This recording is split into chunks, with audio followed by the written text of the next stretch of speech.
अगर मैं गुरु जी के लिए 19-20 सुनता अथवा गुरु जी के लिए मेरे मन में 100% श्रद्धा के बजाय कुछ और होता दिखावा, तो मुझे इतना नहीं मिलता जितना औरों को मिला, उतना ही मिल जाता। बस औरों को मिले और वो अपनी ढपली अपना राग बनाने लगे, अपने तक डटे रहे, बाबा चल।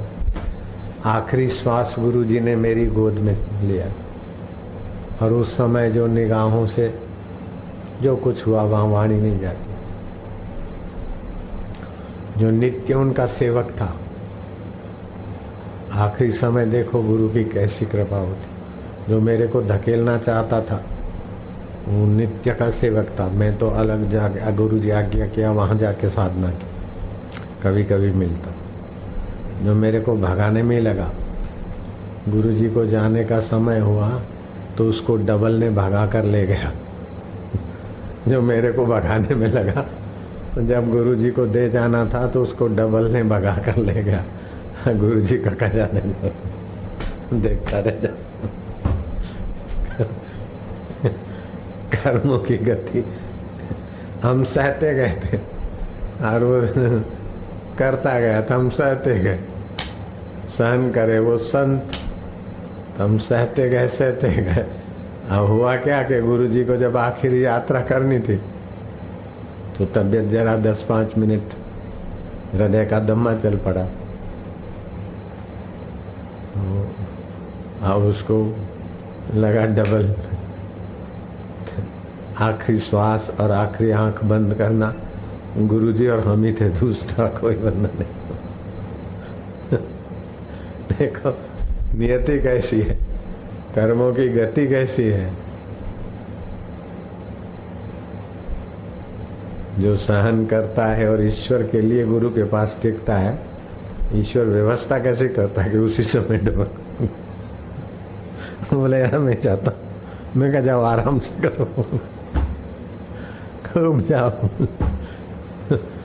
मैं डबल नहाया धोया फिर आया। बोले साहब मैं क्या हो तो ब्रह्म हो गए, आप गए। फिर उसने खेल किया, अपना ऐसे ड्रेस उतारा और बापूजी के जो कपड़े थे वो पहन के उत्तराधिकारी बन गया। मैं क्या बनता रहे तू। मेरा बापूजी जो पहनते थे वही कपड़े उसने बना के ही रखे थे, वो पहना, तिलक बिलक के वो अपना समझो बापूजी इसी को दे गए और मेरे को तो लेना भी नहीं था। वो बना, वो उसी ताक में था कि अब मेरे को तिलक हो। नहीं गद्दी पे बैठो तो मेरे को तो विरोध करना ही था, ही नहीं था, मुझे तो गद्दी चाहिए ही नहीं थी। गद्दी पे भी बैठा और भी जो कुछ उसने अपना करना था बेचारे को करा, लेकिन टिका नहीं। 32 साल पहले चला गया, मेरी उम्र का था। 32 साल पहले चला गया, 30-32 साल। तो उसको भगवत प्राप्ति में रुचि नहीं थी, उसको गद्दी पे बैठने की रुचि थी। अब कहाँ मेरा ब्रह्म बापू जी और कहाँ उनकी गद्दी पे बैठने वाले का अधिकार भी तो चाहिए। गुरु की गद्दी कोई साधारण थोड़ी होती, वहाँ निस्वार्थता चाहिए, निष्कपटता चाहिए, निरहंकारिता चाहिए, निर्दोषता चाहिए, जन्मों का अंत करने वाली अनंत की प्रीति चाहिए, अनंत का माधुर्य चाहिए, अनंत का प्रसाद पाकर बुद्धि भगवत प्रसाद जा चाहिए। तब कहीं गुरु की परंपरा का प्रसाद बढ़ता है। उसी प्रसाद से लोगों के कान पवित्र होते हैं, मन पवित्र होता है, बुद्धि पवित्र होती है, जीवन पवित्र हो जाता है। अभी आपको कितना फायदा हो रहा है उसका नाप तोल निकालने वाला कोई तराजू पैदा ही नहीं हुआ और पैदा हो भी नहीं सकता। जिसने अच्युत को पाया है, गोविंद को पाया है, अनंत को पाया है, उस महापुरुष के दर्शन से, सत्संग से, सानिध्य से जो लाभ होता है उसका तोल माप हम तुम नहीं कर सकते, देवता भी नहीं कर सकते, ब्रह्मा जी की तराजू भी अभी तक नहीं कर सकते। ऐसा लाभ मुझे हुआ है ना, और आपको भी हो रहा है। ऐसा एक भी बंदा नहीं होगा जिसने दीक्षा ली और नियम करता और उसको फायदा न हुआ। कितने बंदों को कितना कितना फायदा हुआ फिर भी यहाँ खूटता नहीं। तो कैसा है अच्युत गोविंद अनंत,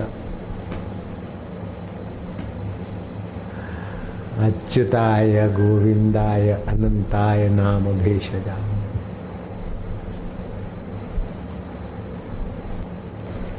विवेक क्या होता है? सामान्य विवेक तो सबको होता है, ये खाना ये न खाना, ऐसा उठना बैठना। लेकिन यहाँ विवेक, विशेष विवेक, अविनाशी आत्मा है और जगत विनाशी है, ऐसा जिनको विवेक हुआ। चैतन्य आत्मा नित्य है और प्रकृति में परिवर्तन है, ऐसा विवेक जिनको होता है। तो जैसे बाण देखकर कौवा भाग जाता है, ऐसे विवेक देखकर राग द्वेष भय शोक अभिनिवेश ये दुर्गुण भाग जाते हैं। फिर क्रोध करते हुए दिखेंगे लेकिन निमित्त मात्र, राग करते हुए दिखेंगे निमित्त मात्र।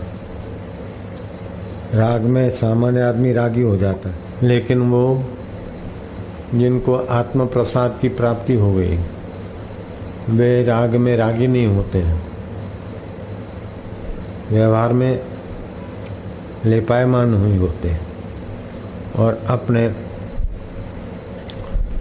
शाश्वत स्वरूप की मधुरता में ज्ञान में जगे रहते हैं। जैसे किसी डाली में फल लगा है, डाली को खींचा, फल बल तोड़ा, फिर डाली छोड़ दी तो अपनी जगह पर। ऐसे ही व्यवहार में आए, व्यवहार सामान्य आदमी के नहीं किया, जो ही उसमें से चित्त शांत हुआ उसी पर ब्रह्म परमात्मा ने। जैसे किसी के यहाँ तुम मेहमान होकर गए और कीमती अंगूठी तुम बाथरूम में भूल के आए, अब तुमको याद आया, अब जाना है लेकिन बाजार से ये काम कर, तो काम करते करते अनायास वो कीमती अंगूठी आपको याद आ रही है कि कहीं हट न जाए, कोई ले न जाए। ये न अंगूठी है 5-25 हज़ार की, लाख 2 लाख, उसकी स्मृति अपने आप होती है। इससे भी महान परमात्मा तत्व है, उसकी स्मृति उनको सहज में होती रहती। इसलिए वे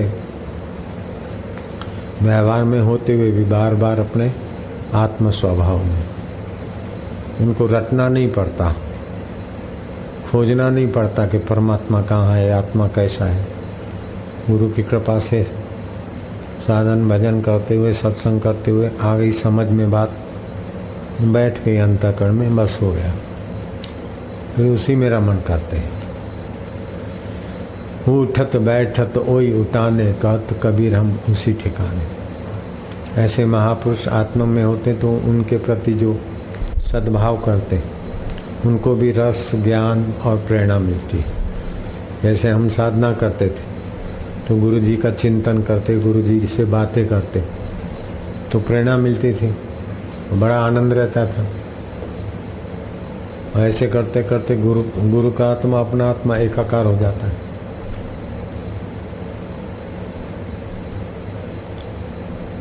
सो साहेब सदा हजूर है, वो हाजरा हजूर है। मंदिर में भावना के लिए मंदिर ठीक है, श्री कृष्ण का, राम जी का, हनुमान जी का ये मंदिर ठीक है, अच्छे हैं।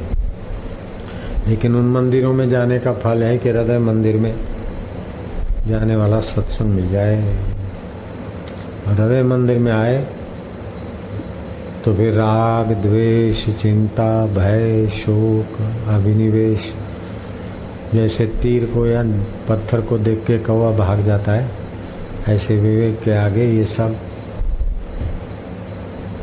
भाग जाते हैं। वे स्वयं भी आत्म शांति में रहते हैं और उनके निकट जो जाते हैं उनको भी ज्ञान और शांति का दान मिल जाता है। शांति परमात्मा शांति, ऐसा नहीं कि भूख लगी बड़ी अशांति है, खाना मिल गया शांति, धूप है बड़ी अशांति है और छाया मिल गई शांति। ये नहीं, परमात्मा शांति। सुविधा से शांति संसार है, परमात्मा शांति है साधना का फल है। बड़ी गर्मी हो रही थी, बारिश हो गई शांति। ये शांति तो आती जाती है। परमात्मा शांति मिली एक बार, फिर उसमें रमण करते बढ़ा सकते हैं, लेकिन जाएगी नहीं। एक बार परमात्मा शांति मिली, फिर 1000 बार अशांति आए, उसका महत्व टिकेगा नहीं शांति के आगे।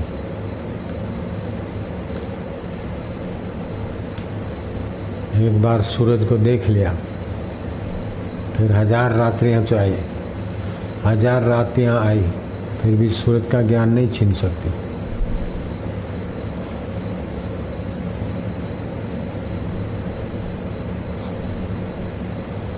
एक बार पता चल गया हम मनुष्य हैं, हम मनुष्य के सींग नहीं होते, ये पता है।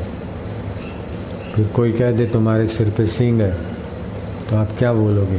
बोले देखूंगा। देखेगा काहे को? सींग थे नहीं, है नहीं, हो सकते नहीं, देखना क्या है?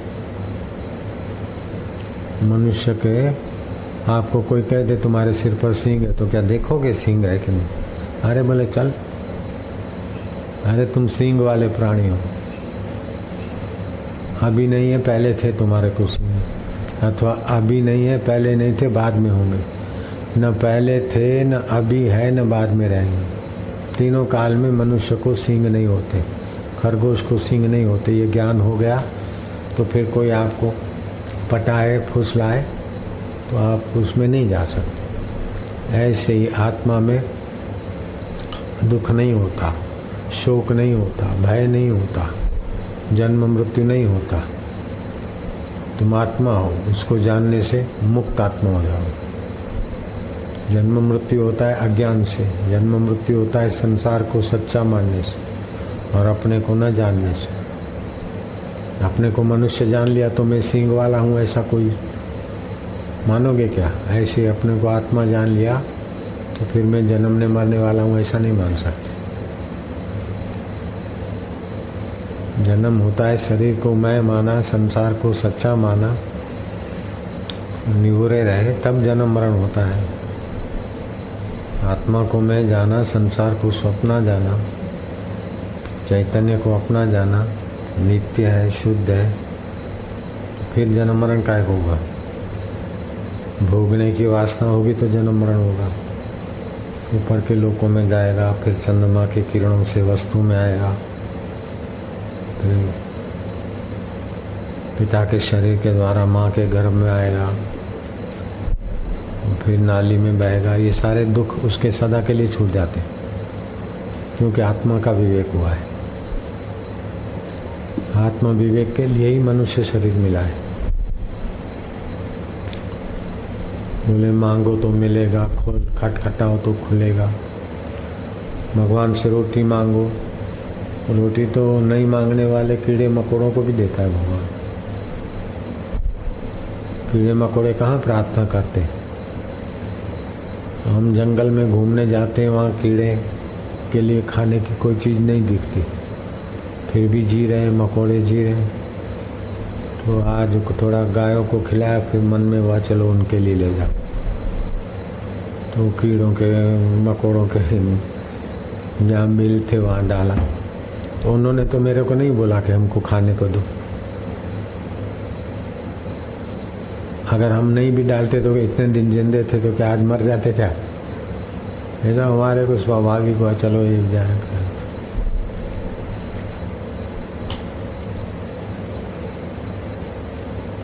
भगवान को प्रार्थना करो रोटी के लिए, भगवान को प्रार्थना करो इस चीज़ के लिए।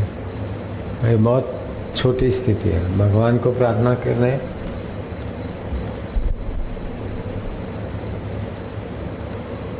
कि तुम्हारे में प्रीति हो जाए, तुम्हारे और हमारे बीच की दूरी मिट जाए, हम क्या है ये पता चल जाए, अथवा तुम क्या हो ये पता चल जाए।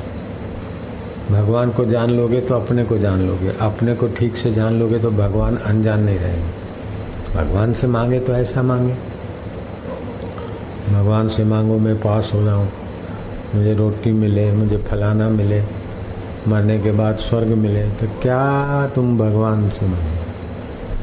सम्राट से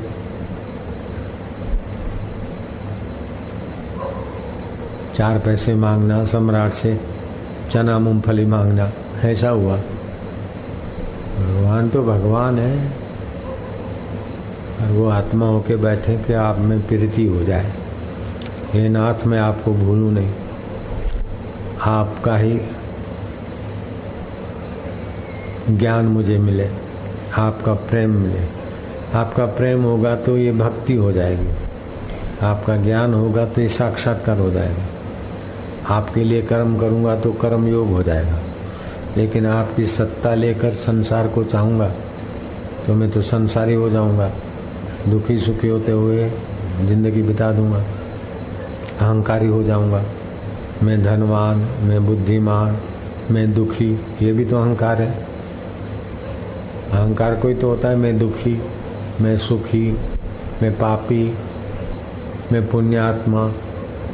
हे नाथ, मैं तुमको भूलूं नहीं। भगवान को नहीं भूलेंगे तो अपने को पापी भी नहीं मानेंगे, अपने को पुण्यात्मा भी नहीं मानेंगे। पाप की एक वृत्ति आई चली गई, पुण्य की वृत्ति आई चली गई, उसको जानने वाले हम हैं। भगवान के प्यारे, भगवान हमारे प्यारे।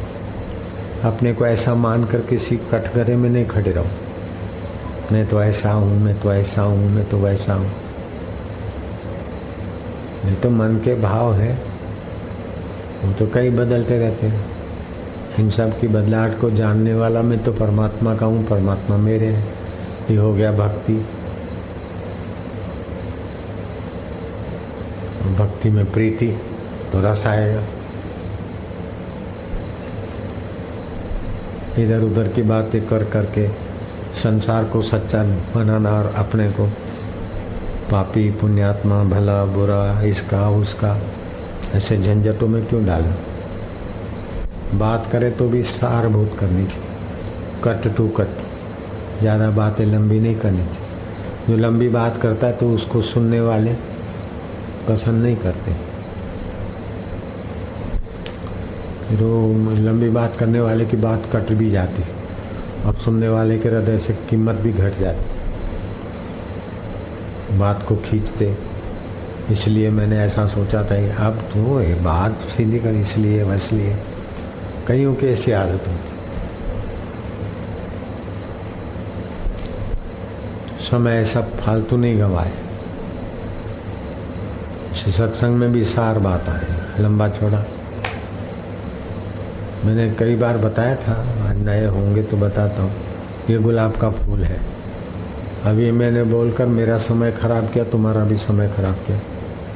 ये गुलाब का फूल है तो तुम जानते हो, इसमें क्या हो गया। लेकिन मैं कहूँ ये गुलाब का फूल है, ये त्रिदोष नाशक है। इसमें 3 गुनी, जितने फूल उतनी 3 गुनी शक्कर मिला के धूप में रखना 40 दिन तक, चंद्रमा की चांदनी में, तो ये गुलकंद बनता है।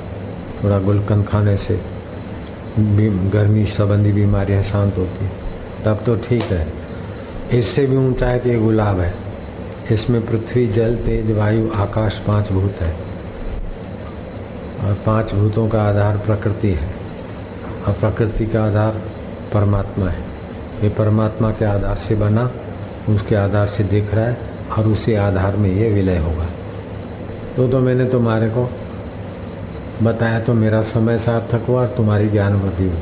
ये गुलाब है, बड़ा अच्छा है, बड़ा फलाना है, तो मेरा अपना आसक्ति के कारण अपनी जीवन खराब हुई और तुम्हारा समय खराब हुआ।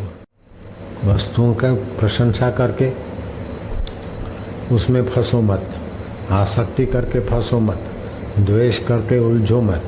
लेकिन वस्तु के मूल में, वस्तुओं के स्वामी को देखकर मन मना भवा, मेरे मन वाला बन, मेरे में बुद्धि लगाने वाला बन, मेरे को खोजने वाला बन। आजकल ये है एयरलाइंस का, ये हो गया तो हो गया, बाजार में ऐसा हो गया फलाने, अरे होता है, संसार है, कितना कितना दिमाग में भरोगे। गुजरात में सरदार वल्लभ भाई पटेल जब पढ़ते थे तो एक मास्टर आता और वल्लभ भाई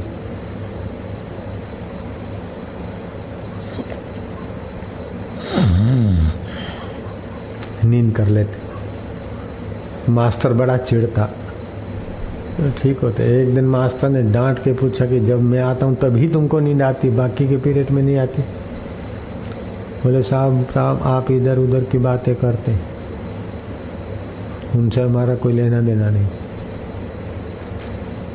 तो ये वो अंदर भर न जाए इसलिए मैं सो लेता हूँ। ये कचरा भर भर के अपना दिमाग भर दूंगा तो अच्छी बात कहाँ रखूँगा। सुना दे, तभी तो सरदार हुए विद्यार्थी जीवन में। बोले इधर उधर की, आज अखबार में ये आया, फलानी जगह ये था। आप तो पढ़ाने की बात तो थोड़ी सी करते, बाकी जर्नल नॉलेज करके कचरा भर देते हैं। तो फिर अच्छी बात कहाँ रखूँगा, इसलिए मैं सो लेता हूँ। ऐसे आप भी फालतू बातें मत भरो, ब्रह्म ज्ञान की बात कहाँ रखोगे। नारायण, ईश्वर प्राप्ति करनी हो तो 3 घंटे ओमकार का जप, 3 घंटे भगवत ध्यान और 3 घंटे ऐसा शास्त्र विचार, 3 घंटे सत्पुरुषों का सेवा, ईश्वर प्राप्ति शीघ्र हो जाए। भगवत चिंतन बड़ी आकर्षणीय शक्ति है। भगवान के चिंतन सारे विश्व को आकर्षित करने की जो सत्ता है वो भगवान की है। सब भागे जा रहे हैं, कहाँ भागे जा रहे हैं? आकर्षित हुए जा रहे हैं, कहाँ? सुख के तरफ। भगवान सुख स्वरूप है, चेतन स्वरूप है, ज्ञान स्वरूप। थकते तो जड़ता में आ जाते, फिर जगते हो, भागा दौड़ी करते तो चेतन में ही है। आकर्षण होता है ना, ये क्या हुआ, वो क्या हुआ, ये ज्ञान है तभी तो दूसरे तरफ ज्ञान का विस्तार होता है और आनंद की मांग है, सुख की। तो भगवान चेतन है, ज्ञान स्वरूप और सुख रूप है। नारायण नारायण नारायण नारायण नारायण नारायण। विवेक जगे, विवेक जगा। आखिर ये मिल गया तो क्या, इतना हो गया तो क्या? जब तक ईश्वर नहीं मिला, आत्मा का अनुभव नहीं हुआ, तब तक कितना भी मिला आखिर क्या? ईश्वर के सिवाय कहीं भी कुछ मन लगाए तो अंत में रोना ही पड़ेगा।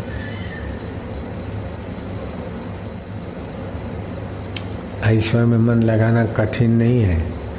जिनको कठिन नहीं लगता, ऐसे सत्पुरुषों का सत्संग सानिध्य मिलना कठिन। अब ये करो, अब ये करो, अब ये करो, यहाँ प्रेयर करो, यहाँ प्रेयर करो। प्रार्थना करने के बाद भी क्या क्या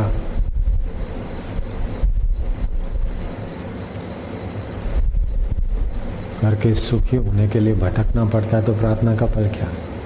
प्रार्थना तो ये जैसे गांधी जी कहते हैं, अपने लिए नहीं, देश की भलाई की। प्रार्थना उनकी, गांधी जी की, कस्तूरबा की, उदालक ऋषि की प्रार्थना।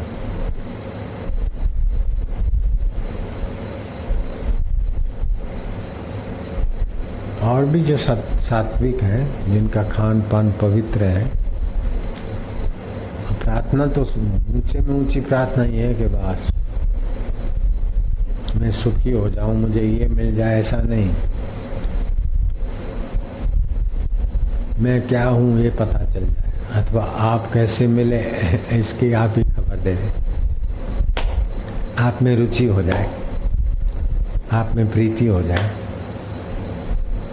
ये संसार बदलने वाला है, देखते देखते बदल रहा है, मिट रहा है, स्वप्न हो रहा है।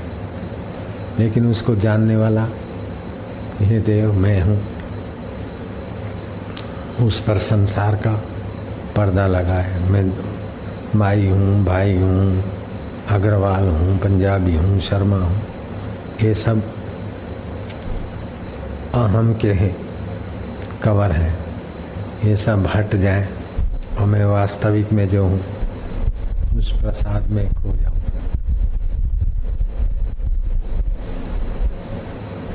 जात पात अहंकार में होती है, आत्मा में जाति नहीं होती। मैं हूँ, मैं तो शुद्ध है, हूँ तो शुद्ध है। तो यह वह और मैं, तो यह भी दिखेगा मैं से, वह भी दिखेगा मैं से। वह और यह आके चला जाएगा, लेकिन मैं मुझसे कभी नहीं जाता। यह तो कितनी बार आया, वह भी कितनी बार आया, लेकिन मैं कभी आया कभी गया क्या? कि मैं के ऊपर अहंकार की परत पड़ी है, मैं दुखी। जैसे सैटेलाइट में कितने प्रोग्राम जाते, ऐसे ही मैं ऐसा सैटेलाइट है कई प्रोग्राम उसके सिर पर भरते, फिर जब जैसा निकालना चाहे ऐसा निकलता रहता है। सैटेलाइट की गहराई में तो विद्युत काम करती है, ऐसे मैं के गहराई में तो परमात्मा चेतना है, वही सार है।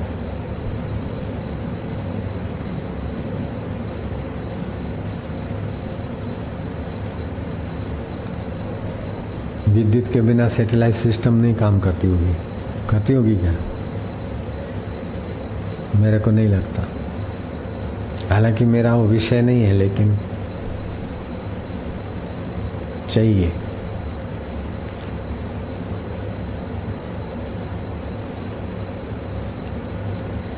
ऐसे चेतन के सिवाय मैं नहीं उठेगा। उसके ऊपर मैं चेतन, फिर मैं ब्राह्मण, ये अहम आ गया।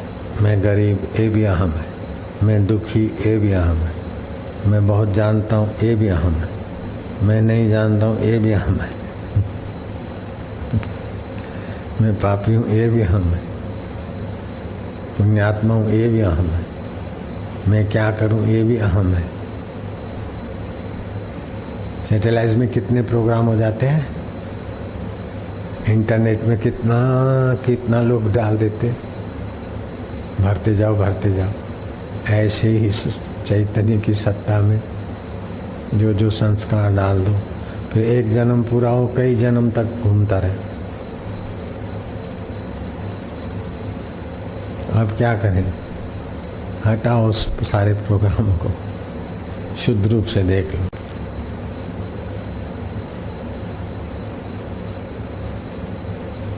तो वैसा कल्पना नहीं करना कि चलो ऐसा गोला है और प्रोग्राम, फिर उस झंझट में मत पड़ना।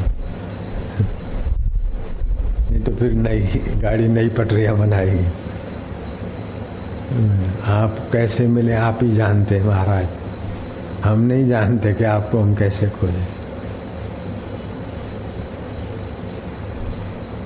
सो जाने जासुदेहु जनाई, वही जान सकता है जिसको आप जताते हैं।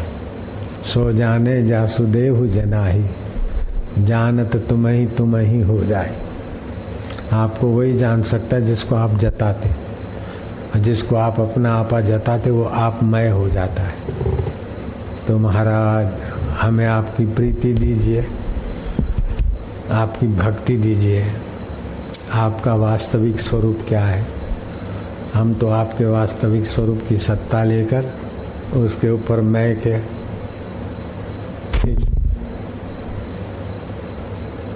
कवर पर न जाने क्या क्या खींचे जा रहे हैं। मैं पापी हूँ, मैं पुण्यात्मा हूँ, मैं दुखी हूँ, मैं गरीब हूँ, मैं अमीर हूँ, मैं विद्वान हूँ, मैं ये हूँ। ऐसा करते करते मिटते भी जाते और नए संस्कार अंकित भी होते जाते, उसका कोई अंत नहीं होता। ये खाली आपके चैतन्य स्वभाव पर हमारा जो अहम रूपी मैं है वो हटकर असली मैं की मुलाकात। असली मैं में तो हमारा नकली मैं घुल मिल जाए। जैसे समुद्र असलियत है लेकिन मैं तरंग हूँ। अरे तू पानी के बिना तरंग कैसे? ऐसे तुम्हारी असली मैं के बिना मेरी मैं कैसे महाराज? मेरी मैं मुझे फंसाती है, मेरी मैं तुझ में डूबे महाराज। मेरी मैं तुझ में डूब जाए, जैसे लहर सागर में डूबे ऐसे मेरी मैं तुझ में डूब जाए। अब फिर ये तू और ये मैं न रहे। हे नाथ, हे प्रभु, हे गोविंद, हे गोपाल। भगवान के नाम का उच्चारण, सुमरण। जब उस चैतन्य में जगत के संस्कार डालते तो अहम हो जाता है, प्रीति के संस्कार पढ़ते तो भक्ति हो जाती, और असली मैं को खोदते खोदते नकली मैं विलय होता है तो ज्ञान हो जाता है। अर्थात कर्म मार्ग, भक्ति मार्ग, ज्ञान मार्ग और संसार का फसन मार्ग। अगर संसार की चीज़ों को पाकर आप कुछ बनना चाहते तो ये फंसने का मार्ग है। उन चीज़ों का सदुपयोग करके भगवान में आगे बढ़ना चाहते तो कर्म योग है, उसमें प्रीति करके आगे बढ़ते तो भक्ति योग है। लेकिन मैं क्या हूँ या भगवान आप क्या हैं ऐसे तड़फ लगाकर खोजते तो ज्ञान योग है। तो 4 अवस्था हो गई। चौथी अवस्था में तो सारे फंसे। मैं गरीब, मैं अमीर, मैं दुखी, मैं सुखी, मैं वकील, मैं डॉक्टर है। इसमें तो सभी लोग फंसे अपने, कोई निकलता है। कर्म करते, भक्ति करते, ज्ञान करते। रात को गहरी नींद में देखो, हम शांत होता है तो कैसी थकान मिटती। मैं डॉक्टर हूँ, याद करके आप नींद नहीं कर सकते। मैं धनवान हूँ अथवा धन का हीरे जवाहरात की मुट्ठी भर पकड़ के आप नींद नहीं कर सकते। कितने भी कीमती हो, करोड़ों रुपए के हीरे हैं, पकड़ रखो 4 दिन, सो मत, हो जाएगा। तो ये संसार तो छूट जाता है लेकिन अपना आपा नहीं छूटता है, नींद में भी रहता है। तभी तो खून का प्रवाह चलता है, श्वास चलता है। तो एक होती जागृत अवस्था। अभी जो जागृत अवस्था है उसमें भी भगवान की सत्ता है, लेकिन नकली में ढक के बैठा है। मैं फलाना हूँ, मैं फलाना हूँ, मैं सत्संग सुन रहा हूँ, मैं सत्संग कर रहा हूँ, मुझे जाना है, आना है। इस प्रकार का कवर है। स्वप्न आया तो हिता नाम की नाड़ी में जो संस्कार लेके ऐसा स्वप्न दिखा, तो जागृत के समय जो दिखा वो स्वप्न में नहीं है, लेकिन जो जागृत में जागृत देखता था वही स्वप्न देख रहा है। फिर गहरी नींद में न स्वप्न है न जागृत है, कुछ भी नहीं है, फिर भी वह असली मैं चैतन्य है। लेकिन ये संस्कारों का पर्दा पड़ा है। जब सत्संग साधन करते, गुरु कृपा की कुंजी लगती, पर्दा हटता है तो तुरीय अवस्था आती है। जागृत स्वप्न सुषुप्ति वेति नित्यम तद ब्रह्म निष्कलहम न च भूत संगम। जागृत आई चली गई, स्वप्न आया चला गया, सुषुप्ति आई चली गई, लेकिन फिर भी जो नहीं जाता है वो है असली में। जागृत को जो जानता है, स्वप्न को जो जानता है, गहरी नींद को जो जानता है, न जानने को भी जो जान रहा है, मैं कुछ नहीं जानता हूँ, उसको कौन जानता है? वो है तुरीय प्रतीत परमात्मा। इतना सरल है कि हे राम जी, फूल पत्ता और टहनी मसलने में परिश्रम, अपने आत्मा को जानने में क्या परिश्रम? ऐसा सरल है। लेकिन नकली मैं का इतना प्रोग्राम जमा हो गया है कि वो असली मैं ढक गया। जब भी सोचेंगे कि जरा ये हो जाए, बेटे ठीक रहे, बच्चा ठीक रहे, ऐसा हो जाए, अरे फिर क्या हुआ, जरा ऐसा हो जाए, जरा ऐसा हो जाए, टेम्परेरी ऐसा वैसा करके ये नकली मैं बना रहना चाहता है।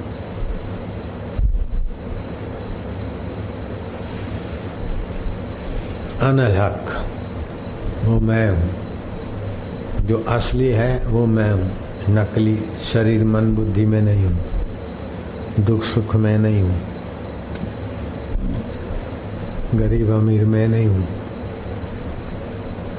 ये नकली मैं है, गरीब अमीर दुखी सुखी माई भाई। शर्मा भी नकली मैं और बनिया भी नकली मैं। लेकिन शर्मा और बनिया के भाव आके चले जाते, फिर भी जो नहीं जाता वो कौन है? वो असली, वही आत्मदेव है। ऐसा नहीं कहीं दूर है, उसमें प्रीति हो, उसकी स्मृति हो, उसके चिंतन ध्यान में। अभी तो सुना, इससे 10 गुना समय मनन करना चाहिए और 1000 गुना समय इसी में रम जाना चाहिए, तो साक्षात्कार होता है।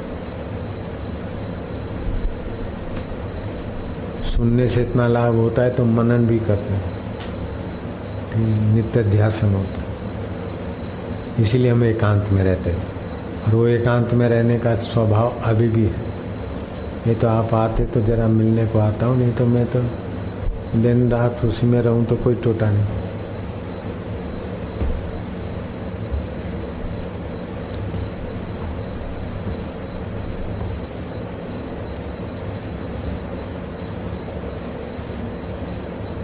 शांत आत्मा, सुखद आत्मा।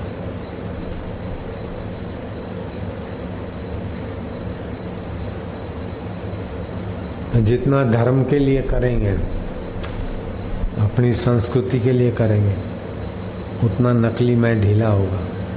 नकली में संकीर्ण होता है, धर्म और संस्कृति विशाल होती है। जितना धर्म के संस्कृति के लिए करेंगे उतना विस्तार होगा चित्त का। अपने परिवार, अपने शरीर के लिए या परिवार के लिए करे तो सीमित जीवन होगा, बहुतों के लिए होता तो जीवन विशाल हो जाएगा। और फिर परमात्मा के लिए हो तो फिर जीवन परमात्मामय हो जाएगा। जरा बेटे का करूं, जरा इसका करूं। असली चीज पाने के लिए नकली का आकर्षण छोड़ना पड़ता है। नकली कवर रख के असली चीज नहीं पा सकते। हो के सब बदलने वाले। जैसे समुद्र में नित्य उथल पाथल हो रही, इससे सारे ब्रह्मा तैरा उतरा रहे, लेकिन हो के सब बदलने वाले। जैसे समुद्र में नित्य उथल पाथल हो रही, इससे सारे ब्रह्मा तैरा उतरा रहे।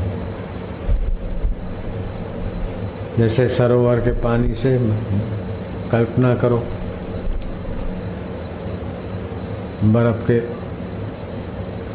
अनंत पीस, बर्फ के अनंत टुकड़े उसी सरोवर के पानी से बने और उसी में तैरा उतरा रहे।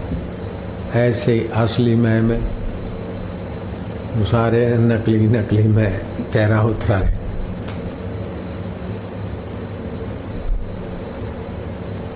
लेकिन बने सब असली से ही है। ये बर्फ के टुकड़े जो है वो नकली है, पानी असली है। बर्फ की आकृति पानी से अलग दिखती है अपने को। जो अलगा हुए नकली है। तत्व रूप से जो पानी है वही बर्फ है और वही बाष्प है, वही गंगा जी है, वही यमुना जी है। ऐसे असली में देखो तो सब वही है, सब वासुदेव है। बोले सब भगवान है, तो इस ढंग से तत्व रूप से सब भगवान है।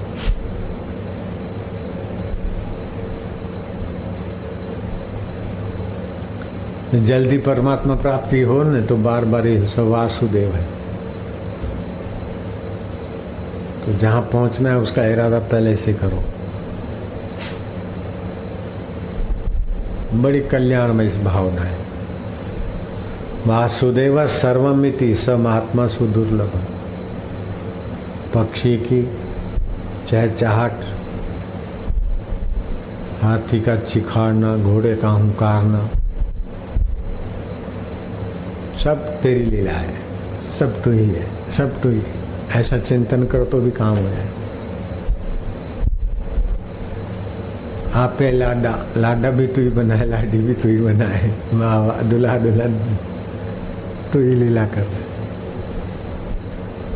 बड़ा आनंद रहेगा, जल्दी से भगवत भाव हो जाएगा। तू ही तू, तू ही तू। कीड़ी में तू छोटा, हाथी में बड़ा। बच्चा बन के उमा उमा करता है, माँ बन के चुप कराता है। भिखारी बनकर भीख मांगता है, दाता बनकर देता है।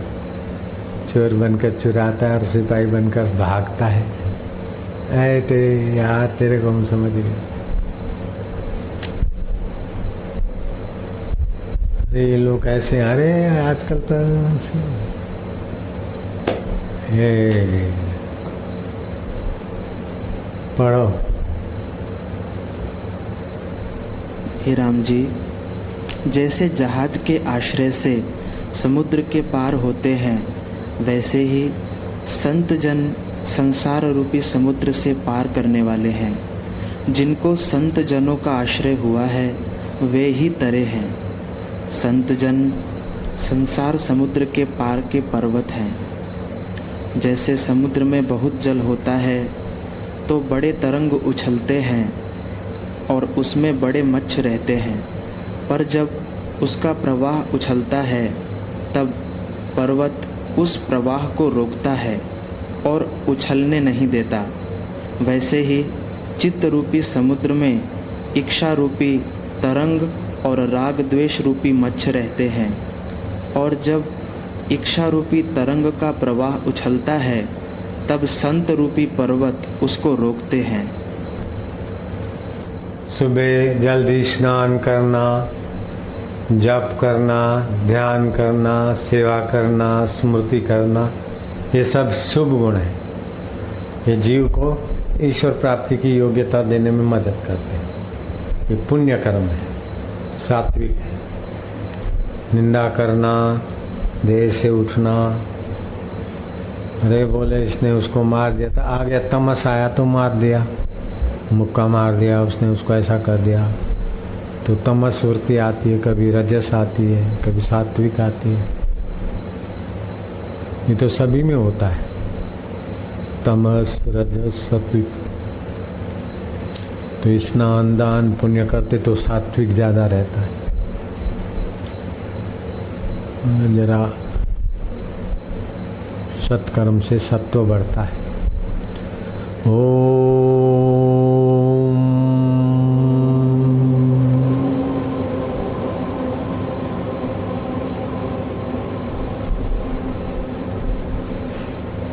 हरि ओम।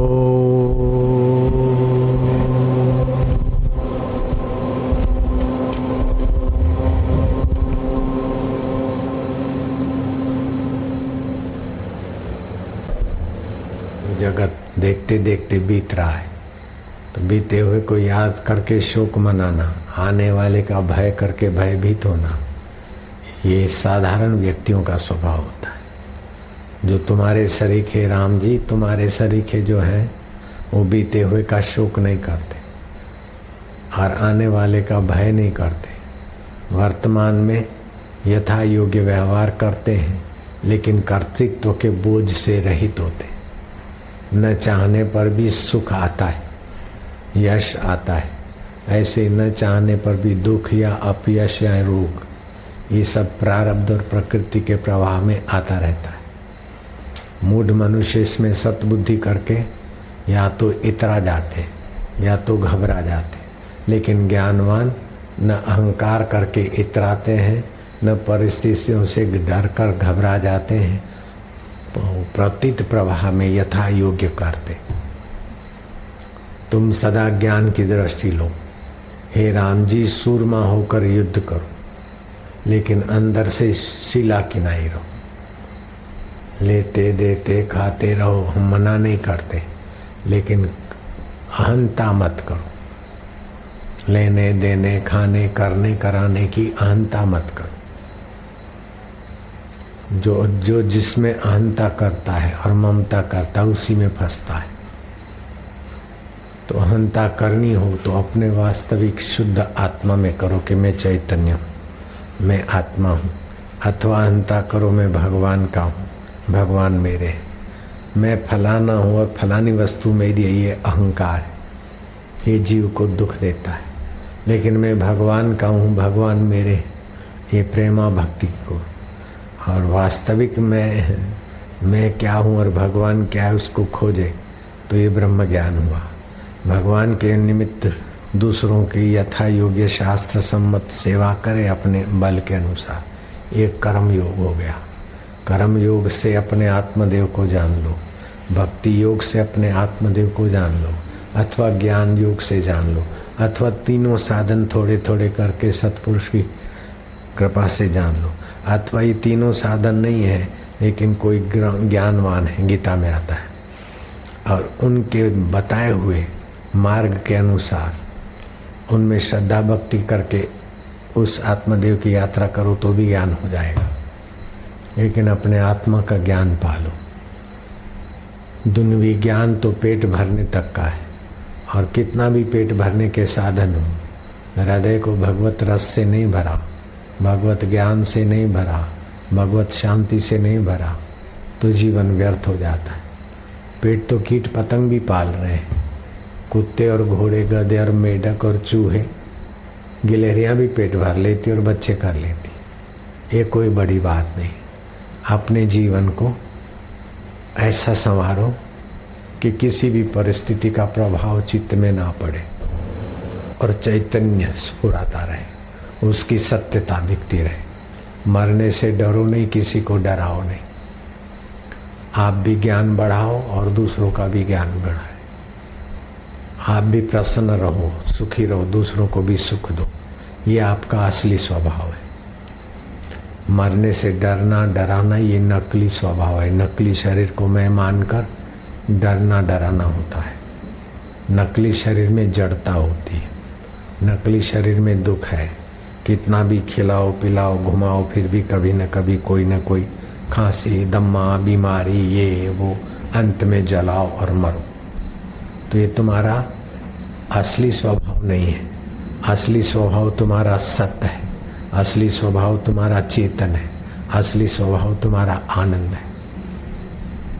तो अपने स्वभाव में स्थित होकर यथा योग्य कर्म करो। अपने शुद्ध स्वभाव में नकली व्यवहार को महत्व न दो।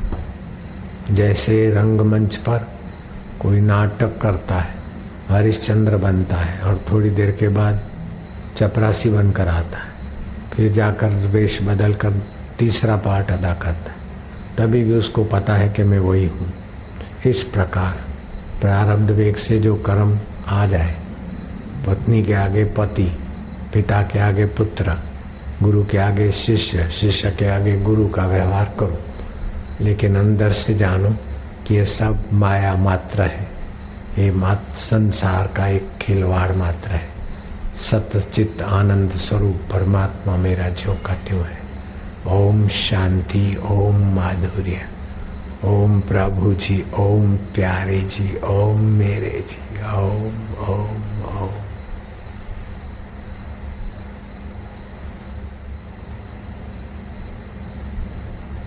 तम नमामि हरिम परम।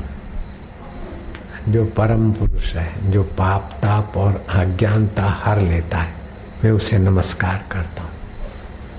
तम नमामि हरिम परम। शुकदेव जी महाराज ने राजा परीक्षित को भागवत की कथा सुनाई और उसमें भी आखिरी सिद्धांत की बात कहते हुए सिर पर हाथ रख दिया कि राजन, तुम्हारे आगे जो मैंने इतिहास के और इन सूरवीर राजाओं की और रासलीला, हास्य रस, विचार रस, भक्ति रस, ये सब जो चर्चाएं की, ये सब तुम्हारे मन रूपी पक्षी को शब्दों की जाल में फंसाने के लिए। सार बात यही है कि तुम इस दुर्मति का त्याग करो कि ये शरीर मैं हूँ और मैं मर जाऊँगा।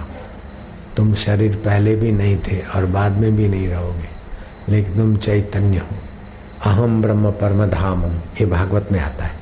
सिर पर हाथ रखा, तुम ये निर्णय करो, अहम ब्रह्म परम धामम परमानंदम परम पदम, मैं ही आत्मा ब्रह्म हूँ। यहाँ जो चमचम चमक रहा है, स्फुरा रहा है चैतन्य, वही सबके हृदय में और सारे ब्रह्मांड में व्याप रहा है। अहम ब्रह्म परम धामम परमानंद परम पदम, परम पद में ही हूँ। मरने वाला शरीर अथवा बदलने वाला मन या बुद्धि में नहीं हूँ, मैं उसको जानने वाला। इस प्रकार अपने स्वभाव में स्थित हो जाओ, तुम्हारा मंगल हो पुत्र। और परीक्षित का अज्ञान मिट गया। सात्विक जीवन पहले ही था, फिर मौत सामने है, 7 दिन में तो मरना है। 7 दिन तक उस महाबुद्धिमान राजा परीक्षित ने अन्न जल का त्याग कर दिया और कथा सुने और उसी विचार में पड़ा रहे। तो ज्ञान निष्ठा तो होनी है। 7 दिन के अंदर साक्षात्कार हो, ब्राह्मी स्थिति प्राप्त कर कार्य रहना शेष। भगवान के दर्शन हो जाए फिर भी साक्षात्कार करना बाकी रह जाता है, और साक्षात्कार कर लिया तो भगवान जी के दर्शन की भगवान को तकलीफ देने की जरूरत ही नहीं। भगवान जैसे भगवान है वो साक्षात सच्चित आनंद में टिके।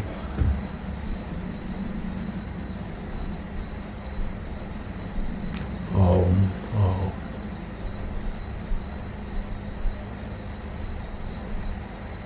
ओम ओम माधुर्य। ओम ओम सत्यम शिवम सुंदरम। जो सत्य है अकाल पुरुष, वही शिव है कल्याण स्वरूप, और उसी का सौंदर्य विश्व में व्याप रहा है। ये फूलों का आकर्षण और सौंदर्य किसकी सत्ता से? सत्यम शिवम सुंदरम। इस ढांचे में जो ज्ञान है, प्रेम है, समझ है, खुशी है, वो कहाँ से है? सत्यम शिवम सुंदरम। जहाँ जहाँ विशेषता दिखे वहाँ उसी का निखार। जो भी सुखद है, प्यारा है, सत्य है। बोले कुछ लोग तो बोलते हैं कि परमात्मा सत्य है, आत्मा सत्य है और संसार झूठा है, मिथ्या है। और कुछ लोग बोलते संसार सत्य है। तो कौन सी बात माननी चाहिए? दोनों बात सही है। जो बोलते हैं संसार सत्य है उनके लिए संसार सत्य है, और जो बोलते हैं संसार मिथ्या है या झूठा है, आत्मा परमात्मा सत्य है, उनके लिए आत्मा परमात्मा सत्य है, संसार झूठा है। तो झूठे सुखों में आकर्षित मत हो, झूठे दुखों में बहो मत, झूठे आकर्षणों में रहो नहीं। अपने सत स्वभाव में आते आते आत्मज्ञान में आ गए। लेकिन फिर वो झूठा संसार आत्मा में सत्य में आ गए। सत्य में आ जाओगे तो फिर पता चलेगा कि तत्व रूप से सब सत्य ही सत्य है।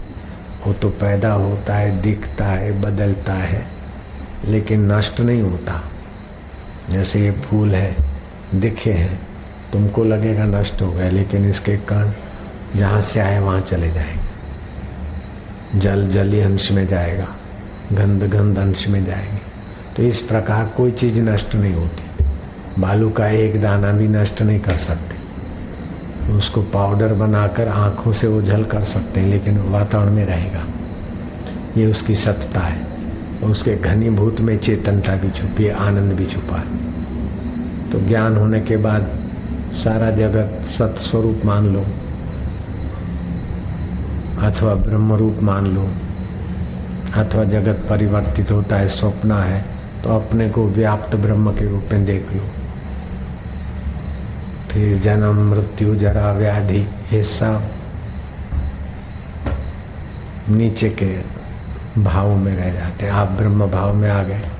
जैसे हेलीकॉप्टर उड़ा तो अब यहाँ से अपन जाए तो बाय रोड जाना हो तो गली गली आ रही ये वो सड़क से ही जाना पड़ेगा, लेकिन हेलीकॉप्टर को गलियों की सड़कें ढूंढनी नहीं पड़ेगी, ऊपर से चला जाएगा। किसी के दुकान की छत हो, किसी के कोठी की छत हो, चाहे सड़क का गटर हो, चाहे सड़क खुद हो, कोई उसके ऊपर लागू नहीं पड़ेगा आरटीयू का नियम, धरती के आरटीयू नियम।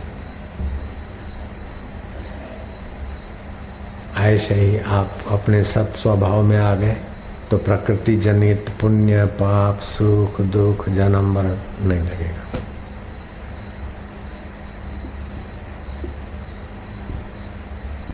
मुक्त आत्मा हो जाओगे, महान आत्मा हो जाएगी, तृप्त आत्मा हो जाओगे। अभी तो हे नाक तू सुख दे परफ्यूम का, हे जीभ तू चटोरेपन का सुख दे, हे कान तू वाहवाही का सुख दे, हे त्वचा तू स्पर्श का सुख दे, हे काम इंद्री गंदी इंद्री तू संभोग का सुख दे। भिखमंगों की नाई इन गंदी इंद्रियों के द्वारा सुख के पीछे जीव बेचारा दुखी हो जाता है। अपने सुख स्वभाव में आ जाएगा, फिर खाएगा लेगा देगा, लेकिन सुख भीतर नहीं भरेगा, अंदर से सुख बाहर बांटेगा। क्योंकि सुख का मूल स्तोत्र सत्यम शिवम सुंदरम है, वो उसको पता चल गया गुरु कृपा से। साधन भजन करते करते जितना ईमानदारी से साधन करेगा उतना गुरु के प्रति आदर होगा, जितना सच्चाई से भगवान की चाह होगी उतना ही संत के लिए श्रद्धा बनेगी। भगवान के लिए चाह नहीं है और स्वभाव में क्रूरता है तो संत ब्रह्मा जी जैसे मिले तो भी आदमी फायदा नहीं ले सकता। मूर्ख हृदय न चेत यद्यपि गुरु मिले बिरंची सम, ब्रह्मा जी जैसे गुरु मिले